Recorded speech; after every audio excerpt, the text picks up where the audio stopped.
10 Nightmare Arm. The arm at the end of the initial security breach teaser drove the internet mad for like a week before we ultimately just said we'll wait for the next trailer. And with the most recent, which was the last trailer before the game's release, we still had nothing about that arm. And I guess I can understand why, but it was still frustrating. So you can guess that when someone tagged me on Twitter at Centimeter Monroe and showed me a picture comparing the security breach arm to the arm of Nightmare Freddy, I'd be intrigued. So intrigued, in fact, that I actually got angry because if it's ever intended on being a Nightmare Freddy arm, I'm leaving, okay? These animatronics are perfectly content being illusions, okay? Or in a child's imagination running wild while his body is trying to save his life. But still, what the hell? How do these versions of Afton in an animatronic keep changing? They all have his body in it, so they must be intentionally the same endo, but then it keeps changing designs still. In a 9 Stitch Wraith. Seeing the Stitch Wraith was very unlikely, but I would have certainly enjoyed an appearance of the character, even if it was in a nightmare sequence like I had suggested in other videos, or maybe it was a brief passerby. I mean, it's not impossible, but I do think that that one wasn't likely to happen. Even in a future DLC, I don't think it would happen. But it would certainly be interesting to be looking out a window or something in the Pizzaplex, although there's not really any windows, but it would still be interesting to see him out of the corner of our eye. However, we did used to believe that the Afton arm was in fact the Stitch Wraith, and some fans believe that Burntrap will actually turn into the game universe's version of the Stitch Wraith, which wouldn't rely on Phineas tag art and would probably work better for the story of the games, but I don't know. Based on everything we've seen, I don't think that William will be losing his face anytime soon. But what do you think? Do you think that William, or I guess Burntrap, will end up being the Stitch Wraith of the FNAF game universe, or do you think that we'll never see the Stitch Wraith in the games? Be sure to let me know down below. In at 8, not Afton. Some thoroughly believe that this animatronic, this new version of the Spring Bonnie animatronic, to not be William, and instead possibly be Henry Emily, William's business partner and father of his first victim. Why do they think this? No idea. However, I can kind of see why, but simply it's just due to inconsistencies. Since seemingly the endo for this version of Springtrap also has the same endo as the glam rock animatronics, or the ones that we see in what is honestly the scariest part of the game. Those are the only real endos that we see. Since if this was Afton, the endo should be the first version of the endoskeleton. My explanation for this is simply because they had this model for the endo in the files and they were rushing to release something after already delaying the game multiple times, so they used it and added the Springtrap bits onto it. And since he's so destroyed, it's really difficult to determine whether it's the same design as Scraptrap, and since Henry was also in the FNAF 6 location, it could be him technically, or at least he was around the location, but I still doubt it. In at 7, Bonnie. This is an interesting theory from Reddit user u/was-that-the-bite-of-87 on the Game Theorist subreddit a month ago, which actually MatPat just talked about in his last Game Theory on Sunday. The post didn't get much love, but it's certainly interesting. Was that the bite of _87 asks if the Burntrap animatronic is using the disassembled Bonnie. Quote from the Reddit post. So, I have a theory that Burntrap is using the disassembled Bonnie robot. Let me explain. So you know how Burntrap has an intact animatronic foot even though no other Springtrap or Scraptrap never had them? Management might have disassembled Bonnie, and there could have been a body of Glitchtrap infected person in there, which explains the dead rotting corpse, and Afton could have taken over, but is weak, which explains why he needs a recharge station. That is all I have for now. It's kind of rough, but considering how Afton's body is still in that robot, which wouldn't be necessary if his consciousness is only in Glitchtrap or if it was transferred into this endo, I don't think that this is actually the canon. I think that if Afton's body wasn't in the robot, you'd be onto something, and MatPat would also be onto something because he also agrees that this should be Glam Rock Bonnie's endo. But his body being in there it has to be Scraptrap, but heavily burnt. Sure, he has another arm, but they could have just added an arm onto him. But the main body of it would have to be Scraptrap, unless we have a really messed up scenario going on, which is possible, but it's a kid's game, so I don't know. I mean, would Vanny take Afton's rotting corpse and put it in a new endo? I don't think so. I personally don't think so. I think that they just replaced the arms and the legs so that he could stand, because he didn't have his actual human feet anymore. That's just what I think. And at 6, AI. It is unknown how Glitchtrap was able to leave his body for the events of FNAF VR, or how he re-enters it for the events of Security Breach. Based on everything we know about this series, it should be impossible for Glitchtrap to exist if Afton is still inside Burntrap, especially if the one you should not have killed is keeping him alive still, since that would prevent Afton from escaping from his body. And despite a line of dialogue in the trailer clearly coming from some sort of William Afton, Burntrap never speaks throughout his entire encounter, which only makes this more confusing, since if he talked, we would know that he isn't an AI, but he doesn't talk, so we can't be sure if he is or not, since not talking doesn't exactly mean that he's an AI, since people can also choose not to talk. And the AIs in this game also talk, so at this point, we have no idea if he is or isn't an AI, which is really annoying. Although, I still believe that the one you should not have killed is Gregory, not Cassidy, but you know, well, MatPat doesn't want to talk about it. He won't respond to my Twitter, okay? Or my Instagram. Or literally anything at this point. MatPat, please. Let's talk about this. Halfway through into number 5, Ultimate Custom Night. I think we all know where William Afton he deserves to go, okay? One-way trip downstairs, or as Henry said, although for one of you, the darkest pit in hell has opened to swallow you whole. So don't keep the devil waiting, old friend. I'm still waiting, Afton.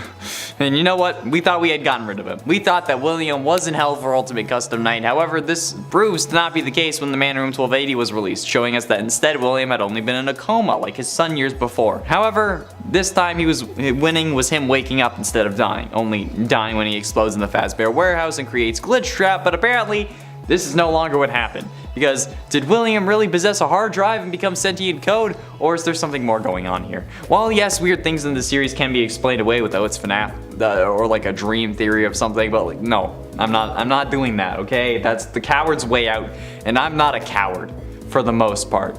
Although I don't want to play horror games. But like, just look. If Afton is in Burntrap, he shouldn't be able to be Glitchtrap. The Ultimate Custom Night is just Burntrap being in the pod. It's what he's seeing when he's in the pod. So everything we thought we knew about Ultimate Custom Night doesn't count anymore. And that's hella annoying because, you know what? We thought we had something. We thought that we had finally figured out one thing about this series. Then you know what Scott says? Up yours! And at 4, survivors. It seems like everyone we've seen the true ending to Security Breach, including Burntrap, are survivors of the FNAF 6 fire, which means that this would indeed be Scraptrap or Springtrap, but as to how he changed again, I have no idea. How do we know that this is everyone from FNAF 6 and not just William? Well, the Blob, which is a massive sized proportion of wire tentacles, because of course it is, and animatronic parts with possession of many glowing eyes. It has a whole load of them, okay? It has a mask that is identical to that of Funtime Freddy with black eyes, pinkish red glowing pupils, and like the endo face that reveals to have face plates rather than tubes, which is already a whole other can of worms that I don't want to touch with a 10-foot pole. The Blob's body is a large mass of wire like tentacles, and like it's basically what the sister location endos were made out of. However, it also appears to be a larger version of Molten Freddy from the Pizza Simulator Fire. Okay, but it's far bigger, and it has parts of other animatronics like Circus Baby, the Puppet, Chica for some reason, Mangle, Bonnie, and several Endo Mark IIs. And you know what? There's probably others, which again is a whole other can of worms that I don't want to touch. Getting close to the end, into number 3, Wanted, dead or alive. Forget it. Because, yeah, you know what? This is actually a good question in this case, since I don't know if Afton is alive or dead inside of the Burntrap suit, okay? He was alive in the Springtrap and Scraptrap suits, as we learned from the Man in Room 1280, because he was possessed by the one you should not have killed. But did he finally get put down after FNAF 6, or is he still kicking? Okay, his body is still present within the Burntrap suit, or at least it partially is. His skull is still there. So, what's the consensus here? I don't know. The existence of Glitchtrap seems to imply that he's dead in the suit, but Ultimate Custom Night suggests that the one you should not have killed is still possessing him, which would be what he sees in the recharge station, which would mean that he's alive, and not because of the recharge station, but because the one you should not have killed would still be possessing him, which they would only do if he was still alive, since if we're being honest, the only reason that Afton was possessed was so that he could suffer, so being possessed after he's dead isn't really gonna do anything for Crying Child. Because that Crying Child is definitely the one you should not have killed. Not Cassidy, I'm saying it, okay? It's a thing. And the one you should not have killed would not be controlling Burntrap to take over Freddy and turn things evil. It just goes against what we know about the character. So, I don't know at this point. I feel like he's probably still alive, but like just barely. Although, that means that Glitch Trap shouldn't exist. Penultimately, in at number 2, Finally Dead.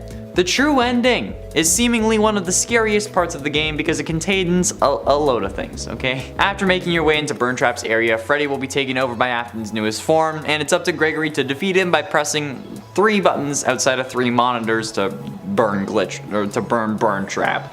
Players will also need to avoid the animatronic enemies that come for Gregory and then use the doors to temporarily lock them out, and then other things. When Burntrap is finally burned, the blob, which was that tentacle monster thing that I was talking about, attacks him to make sure that he doesn't get away. Freddy and Gregory will then be shown escaping and sitting on a hill together. However, if the blob actually does kill William is a totally different question. There are death animations in the game files, however they aren't used in the ending, so we can't count it as canon. Plus, the whole I always come back thing should have ended with this game from what we understood about the series, but he came back nonetheless, so even logical conclusions aren't going to help us.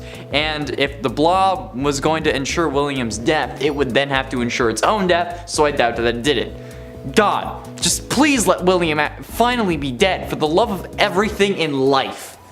Please. And finally, in at number 1, Comes Back. I think that unfortunately Afton being resurrected or returning in some form or another is inevitable. I don't get why, okay? I think at this point we can move on from this killer. We have a new one, but a load of people seem to think that we need Afton back again.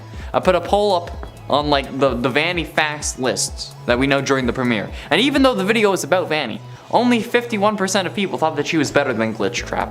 And I think that speaks volumes as to who the favorite in this series is. Like, I get that we've grown up with Afton as the killer, okay, but hell, we didn't even know his name until Sister Location. Until that point, we were calling him after a frickin' color, okay? We've known this man's name for like 5 games.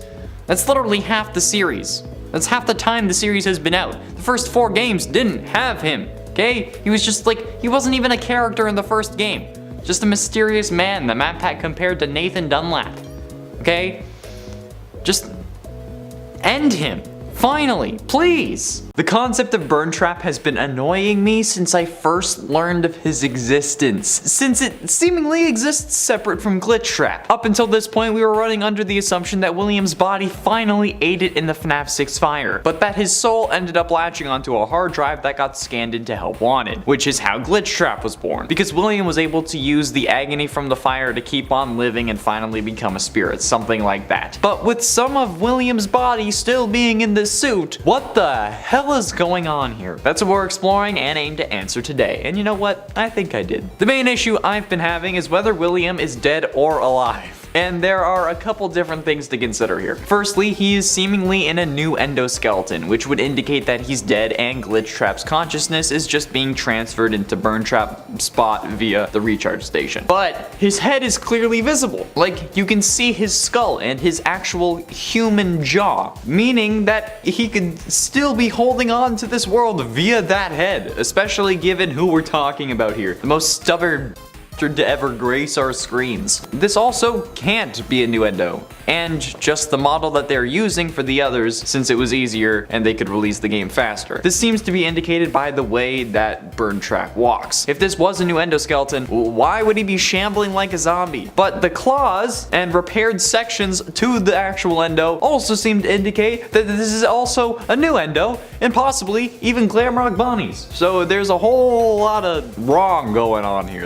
All the points are intersecting and it's not fun. Originally, I was against the whole Glamrock Bonnie endoskeleton thing because, well, frankly, the body in the suit kind of disproved it for me, but I think I might have found a way to make it work. However, looking at the model, I'm still not 100% sure. If this was the Glamrock Bonnie endo, it would need to have broader shoulders and actually be shorter. Like, even scaling the Glamrock endo so that they're the same height, the endos, when posed the same and lined up, just they don't match. There are similarities, of course, between the two designs, but there aren't enough similarities where I can call this even really above 50%. There's also the issue of the muscles being woven throughout the body, or maybe those are nerve fibers. If it was just the head, I'd understand, since they could have just pulled the old Endo head and put it onto the new body. Since all the parts were intertwined, Afton's head would have come with it. But with the muscles throughout the rest of the Endo, that's way too intricate to actually have been placed there. And they would only be there and not dangling if it had been stuck there after being shoved full of machine parts. I don't think that they're taking super glue to glue these fibers back onto a new endoskeleton. If Afton was going to transfer his head to a new Endo, it wouldn't come with the rest of his body bits. It wouldn't. That's not how it works. Which would mean this would have to be Springtrap's endoskeleton, which also explains why it's so run down, why he shambles, and why he hardly has any casing. And Springtrap's design also seems to change from game to game. From FNAF 3 to FNAF 6 he was totally different, so him changing again in Security Breach seems like no big deal in comparison. It's basically normal for him to get a newer and seemingly scarier attempt at his design with a new game. And at least this has an understandable progression from the last game and even from FNAF 3, since it's more run down and not just a bigger head like Scraptrap. It's like he sold his soul for a bigger head and then the demon kind of made a joke out of it. The most reasonable assumption that I have for what happened though was that he was given the hands of Glamrock Bonnie since it has the claws, and just he wasn't given the entire endoskeleton. But then again, his arms have the bits of muscle and nerve fibers as well, which means that it would have to have been his old one, it would have to have been there from the start, it would have to be the arm of the old endoskeleton, which is a whole other conundrum because Scraptrap was missing an arm and Springtrap didn't have any casing on his foot, yet here we are. I just think that we have to kind of leave this one up to artistic license and accept that it's meant to be the same endoskeleton, just with a replacement part or two from Glamrock Bonnie instead of like the entire endoskeleton. It makes sense, honestly, and it's really the only reasonable explanation that we have. Unless the colors are wrong on the images that I was looking at and the bits on the hands are just meant to be melted casing, which is possible, but I doubt it. As for if he's wanted dead or alive, I think this version of Afton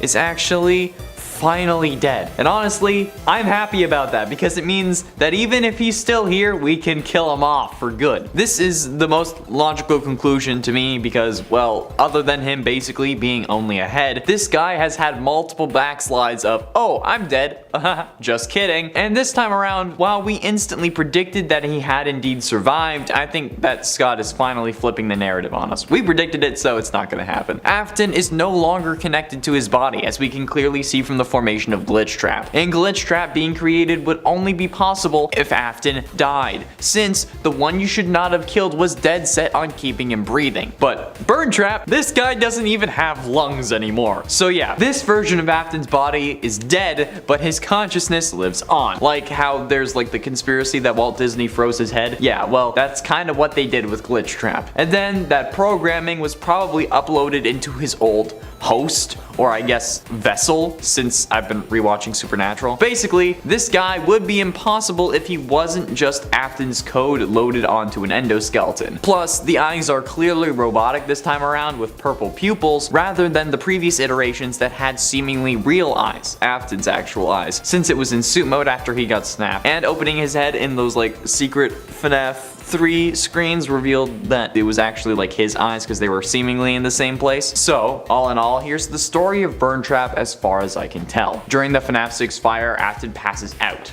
Not dead, but still somehow alive thanks to the one you should not have killed, Crying Child. This leads to the events of Ultimate Custom Night that sees Afton stuck in his own mind trying to escape so that his spirit can move on. But Crying Child, represented by a golden bear like the one who crushed his skull, tries to keep him stuck, until eventually he throws everything that he has at him. 50-20 mode. After being so weakened by the fire, William survives this attack on his mind, and Crying Child's spirit is set free, hence the spasming bear at the end of that mode. That's him burning as the fire sets his soul free. William's soul then latches onto the nearest thing that it can find, one of the hard drives in the storage room that the Scraptrap animatronic was being kept in. One that gets scanned to create the Freddy Fazbear virtual experience as the company tries to rebuild its reputation. Then, not wanting to waste the land that was bought for their company, company, Fazbear Entertainment begins building a new pizzaplex on top of their old location. Whether this is due to Glitch Trap possessing someone higher up at the company through the game or someone just wanting to save money is up in the air, but the remains of the FNAF 6 simulated pizzeria are buried under the pizzaplex's foundation. That's when Vanessa comes along, our player character from Help Wanted, who reassembles the 16 cassette tapes in an effort to destroy Afton once and for all, but ultimately fails. When our mind is distracted by following Tape Girl's instructions, William locks us in our mind and in the Princess Quest minigame that would later get ported to an arcade cabinet for insurance purposes. And by insurance, I mean like